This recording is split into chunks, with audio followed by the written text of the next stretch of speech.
Паграничный Брест. Тут до военнослужащих у зеленых фуражках ставятся с повагой.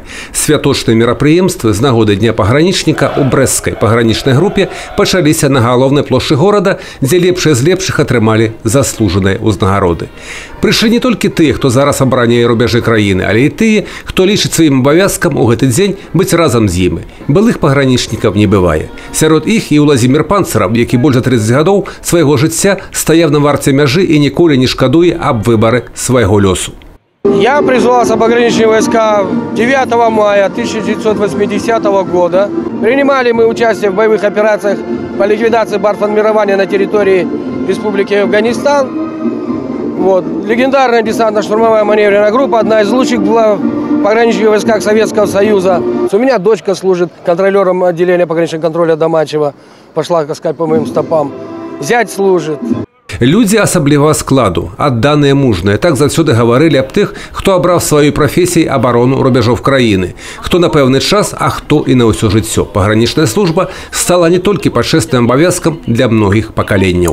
Мой отец служит в пограничных войсках долгое время, поэтому я решил продолжить семейную традицию после того, как окончил университет, пришел в пограничники и ни о чем не жалею. Я считаю, что это элитные войска, важные и необходимые, потому что оборона государства – это важная вещь, а пограничники первые, кто берут на себя удар.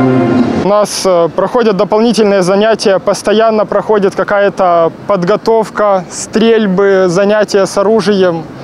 Физическая подготовка, конечно, очень. Это хорошо, это очень помогает, мотивирует. Помогает в том числе и в выборе дальнейшей профессии.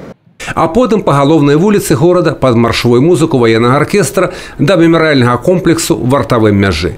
Гэта уже стала доброй традицией у областным центре. У одном строі ветераны, цяперашние вартавые мяжи и гости. По традиции отдання поваги тем, кто не пошкодовав своего життя для обороны рубежов и незалежности родимы.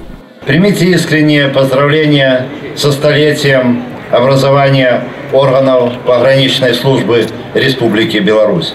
Все эти годы и в мирное время, и в годы военного лихолетия пограничники были примером мужества, стойкости, преданного служения Отечеству. Сегодня органы пограничной службы Беларуси сохраняют лучшие традиции и успешно противостоят современным вызовам. Державная мяжа – символ обороненности краины, упевненности у ее тривалости и цельности. На самом деле, с серьезными результатами оперативно-служебной деятельности. Мы в этом году задержали, в прошлом году, вернее, задержали более 140 нарушителей государственной границы. В этом году у нас уже результаты 410 килограмм наркотиков. Служба непростая.